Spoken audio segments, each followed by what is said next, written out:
Jadi kali ini, lanjutin lagi karakter penyihir sampai dapat karakter necromancer. Gue mulai dengan ngabisin ranting kemarin buat trading ke merchant batu. Ada sekitar 480 ranting.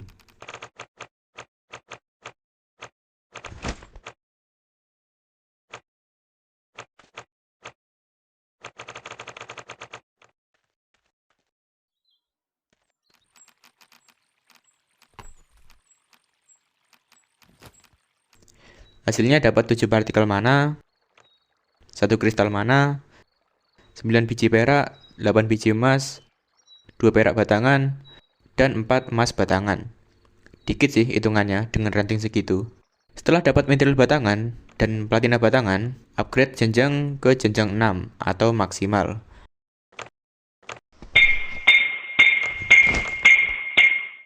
Kalau di-upgrade lagi bakal percuma soalnya.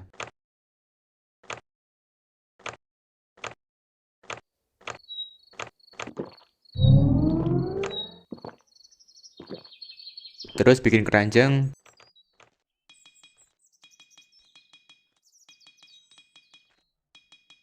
buat nyimpen logam-logam ini. Trading lagi tapi pakai makanan.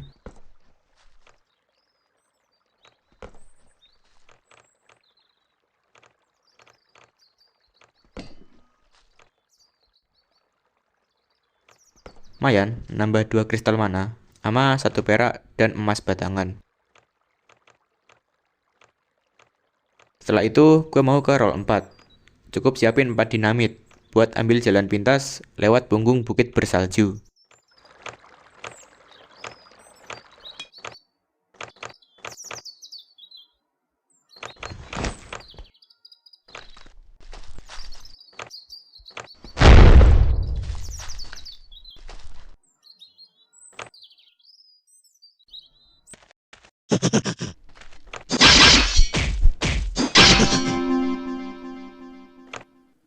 Sebenarnya agak maksa ya, level 29 dengan penyihir yang lemah ini.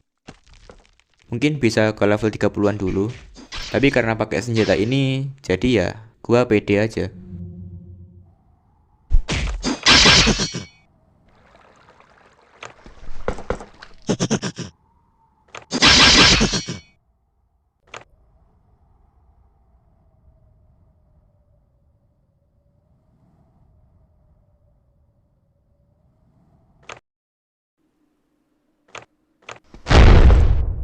Di sini gue pakai jambi peta sihir untuk 2 map. Lubang aneh ketiga di sini ternyata. Merchant keempat di dataran dingin kedua. Merchant makanan, dia jual tas jambi. Gue beli ramuan penyembuhnya aja.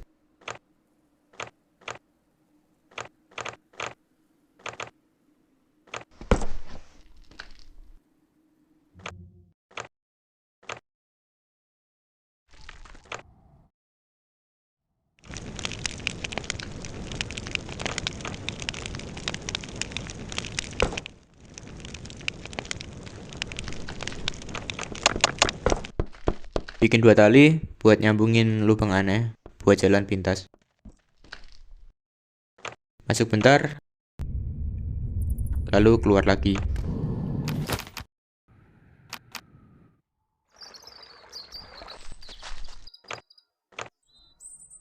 Itu dia jalan pintas menuju Bukit Beku.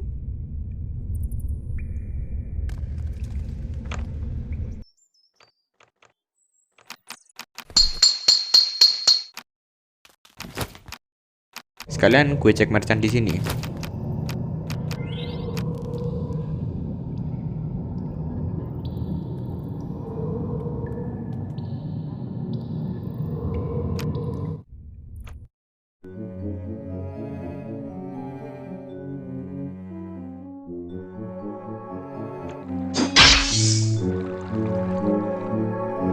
Dia jual alat angkut 20 slot. Aduh. Langsung saja ke dungeon roll 4-nya. Yang gue suka dari pedang 2 tangan, cooldown putaran areanya itu cepet banget. Cuma 1 giliran, udah ready lagi.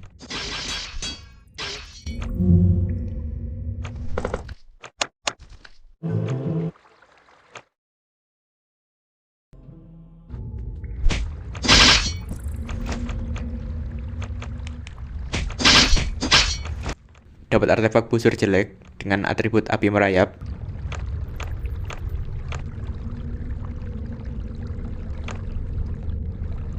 Mana bawaan lagi atributnya, jadi nggak bisa dicopot.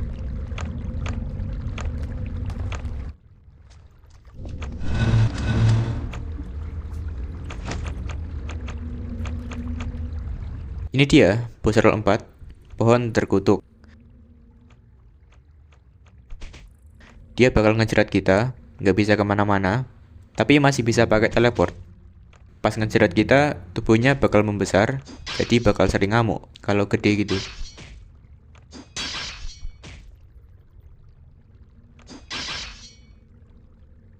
Dan efeknya cuma di buff, jadi bisa dihilangin pakai pemurnian cahaya.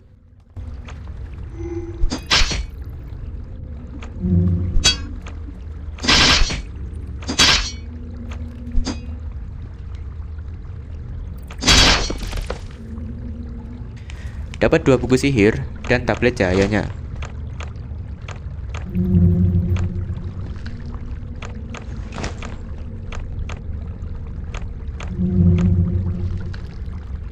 Meskipun udah mati, tetap kena jerat oleh akar ini.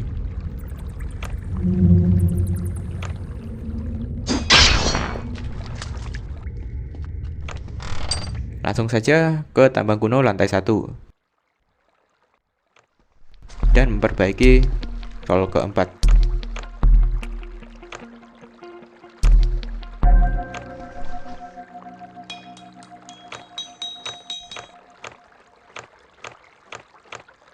Upgrade meja kerja ke level 4, udah bisa bikin ransel sendiri.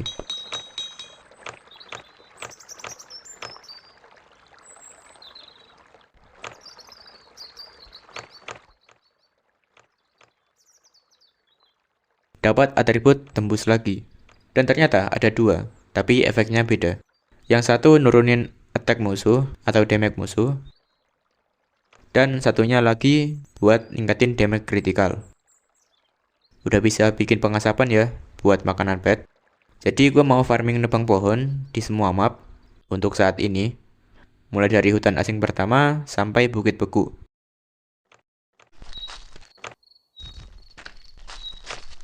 Sebelum itu, gue mau ngidupin pet beruang yang kemarin mati kena kadal.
Terus ke dungeon dimensional yang di lembah tandus buat dapetin tablet air, biar bisa pakai tablet dimensi 2 kali.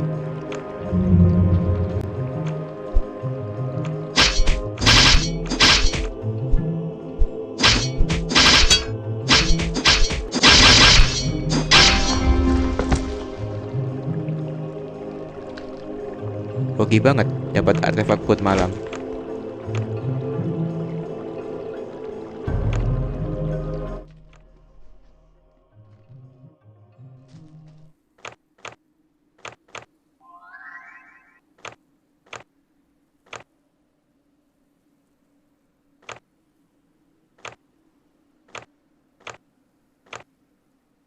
Lumayan dipakai tumbal buat sepatu ini, yang punya atribut peramu berpengalaman. Atribut bagus buat farming.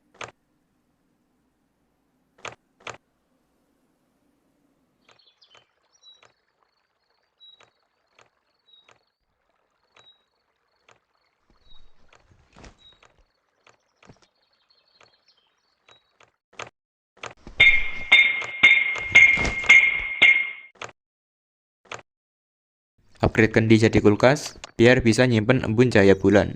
Buat jaga-jaga, kalau dapat pedang cahaya bulan yang bahannya pakai embun ini, sekalian nyimpen herba yang bisa basi.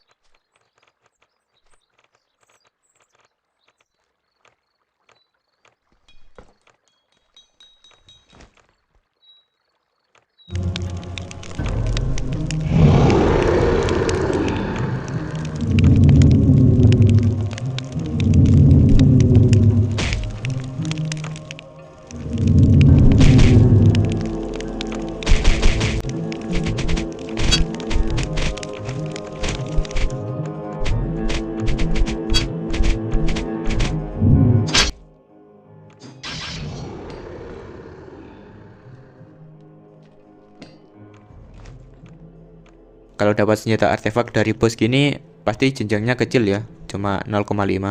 Mending dapat blueprint artefaknya aja sih. Meskipun atribut bawaannya bagus, senjata ini bikinnya pakai mandrake, yang lumayan susah buat dicari. Jadi ini dia, hasil dari nebang pohon di semua map. Dapat kayu gelondong dan beberapa kotak ranting. Ya makan waktu sekitar 78 hari. Harusnya bisa lebih cepat sih, kalau nggak cari rami di rimba lebat. Kayunya gue jadiin ranting, sebagian buat jaga-jaga, upgrade kotak kuat jadi brankas.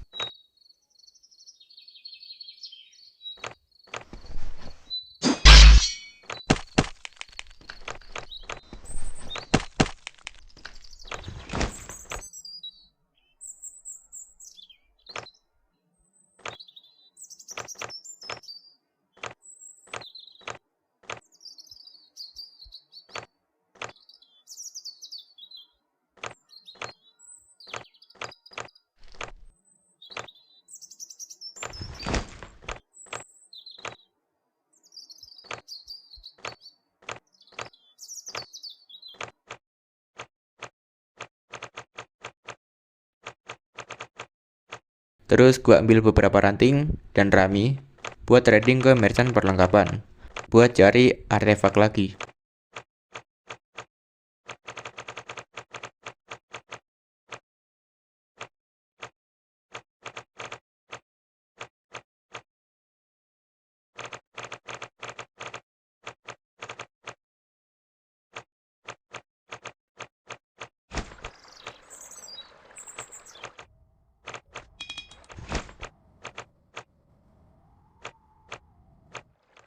Hasilnya segini. Ini gua all in ya, jadi semuanya gue jual lagi. Kecuali kalau dapat perlengkapan plus 2 ke atas, gue simpen.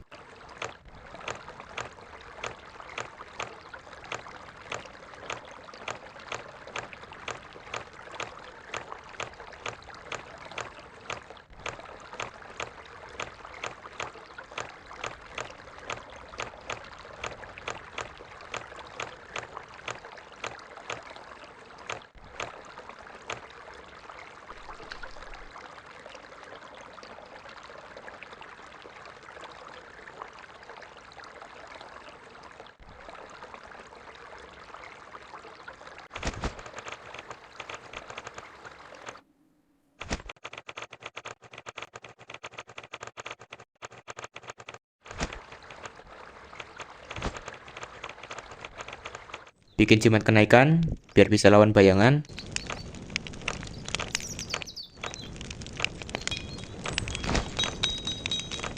Pakaian pria baik, yang bagus banget buat penyihir.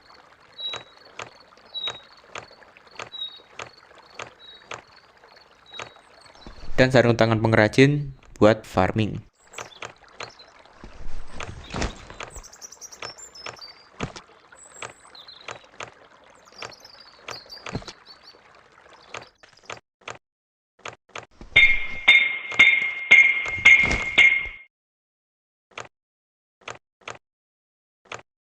Kenapa gue bilang baju ini bagus buat penyihir? Karena ada atribut dibuat khusus, yang bisa nambahin aktif.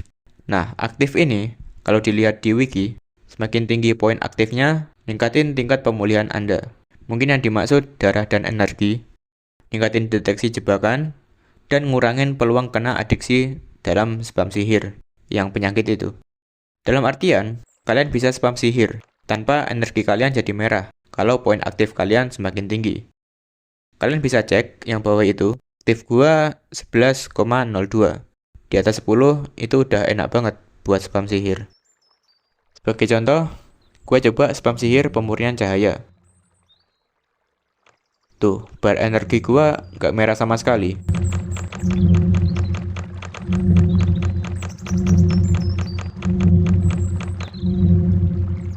Kalau dilihat di statistik, instabilitas sihir gua 0.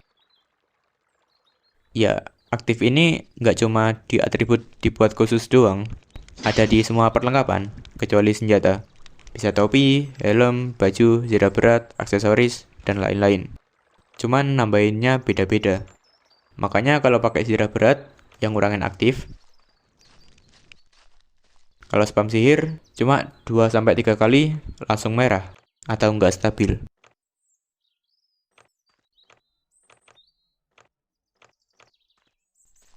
Ginilah, enaknya spam barter di merchant batu. Urusan logam buat upgrade barang jadi enak, tanpa harus bakar manual di pengecoran.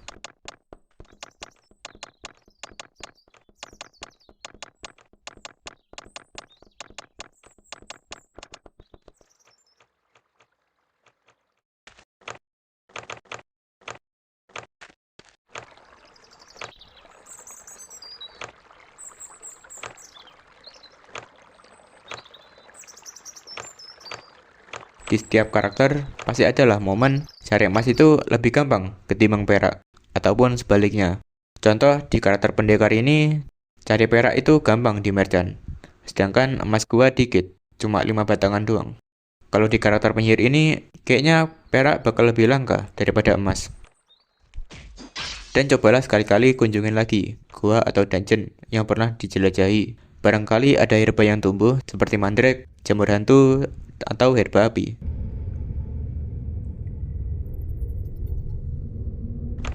Pas ambil mandrake dapat 2 karena efek peramu berpengalaman.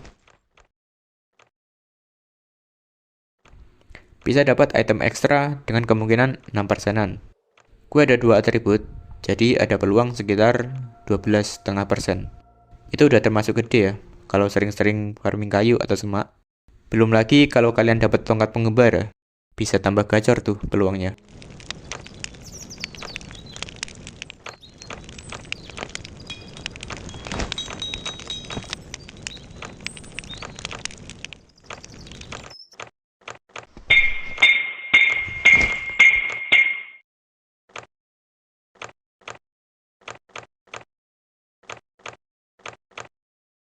Contoh lagi, pas ambil gingseng, bisa dapat 2.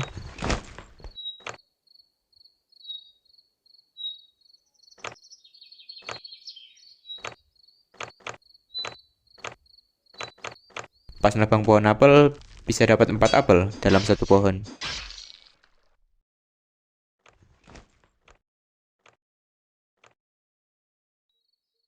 Sisa 40 hari ini, gua mau ke Roll 5, lewat jalan pintas di Rimba Lebat.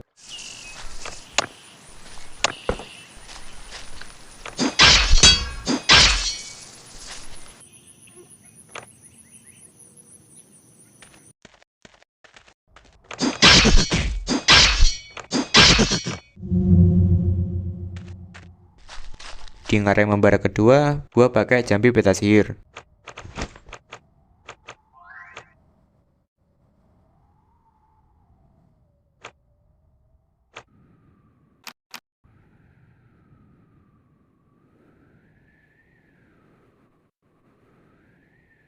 Merchant kelima di ngareng ketiga ternyata. Dan akhirnya dapat kantong dimensi. Karena merchant batu, jadi tinggal beli aja, pakai masakan. Kalau pakai busur, butuh sekitar 17 busur biasa.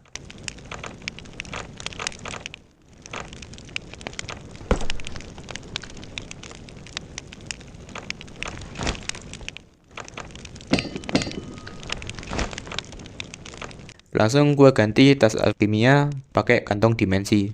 Lalu gue copot tas alkimianya.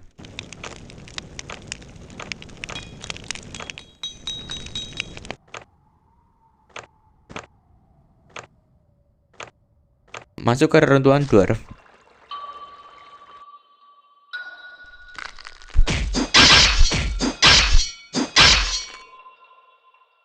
lalu ke dungeon roll 5.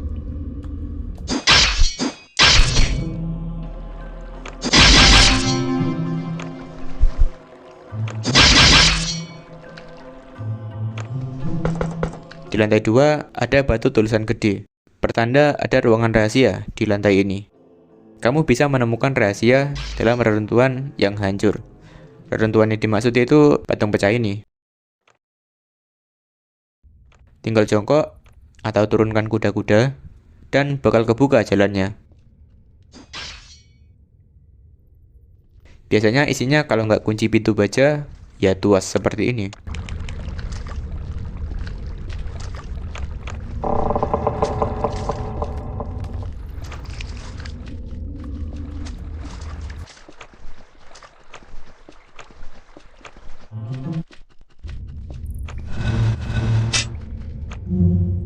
Lawan bosnya masih sama kayak di mode hard kemarin. Bakal ada banyak jebakan api di ruangan bosnya. Gue mau coba lawan dia, cuma spam sihir duri racun. Tuh enak banget. Di combo sama summon bayangan atau monster api itu bakal mantap sih. Bosnya nggak bisa gerak, jadi bisa dikebukin sama summon bayangan.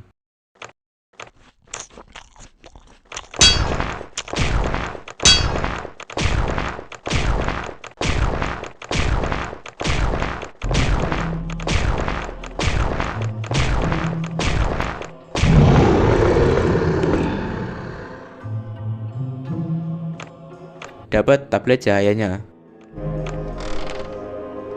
dan memperbaiki roll kelima.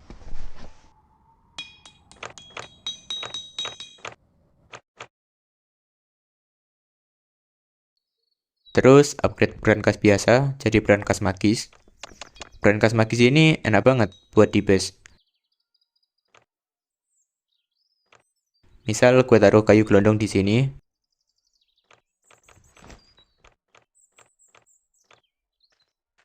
Gak usah dibawa di tas. Selama masih berada di satu map sama brankas ini, masih bisa diakses kayu gelondongnya.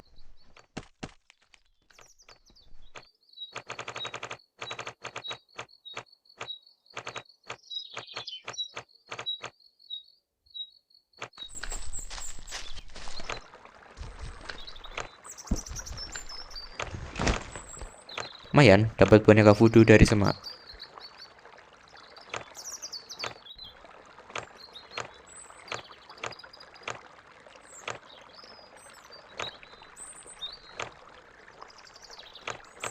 Jadi ada yang berkomentar seperti ini. Dari @21street67. Kok nggak pakai tongkat sih bang? Ya wajar sih dia tanya begitu. Karena penyihir itu identik dengan tongkat sihir.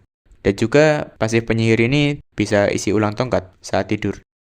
Tapi kenapa gue nggak pakai tongkat? Karena nggak ada artefaknya aja sih. Jadi kalau ada artefaknya dan bahannya bisa lebih murah dari pedang ini, mungkin bakal gue bikin. Pedang ini sebenarnya buat sementara aja sih. Damage gede, jadi damage sihirnya juga gede. Terus farming pohon atau semak jadi lebih mudah. Karena kalau nyerang musuh itu ya gampang mati aja musuhnya. Itu aja sih.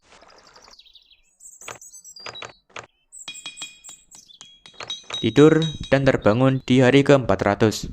Iya, gue bikin jadi 200 hari karena 90% isinya kebanyakan farming pohon dah. Oke, kita udah upgrade tablet dimensi level 2, dapat kantong dimensi, dapat baju ini yang bagus banget, bisa spam sihir. Jimat kenaikan buat lawan bayangan, sarung tangan, dan sepatu buat farming. Sudah memperbaiki roll keempat dan roll kelima. Jadi series ini bakal cepet aja. Dan kedepannya gue mau farming lagi 100 atau 200 hari buat cari entah artefak lagi atau perak dan emas. Tentunya nggak gue record. Ngapain juga liatin orang nebang pohon 100 hari. Jadi ya kemungkinan video berikutnya langsung cari ending 4. Terus reinkarnasi ke negeri roh dan dapat karakter necromancer-nya. Mungkin itu saja dari gua. Sekian dan bye.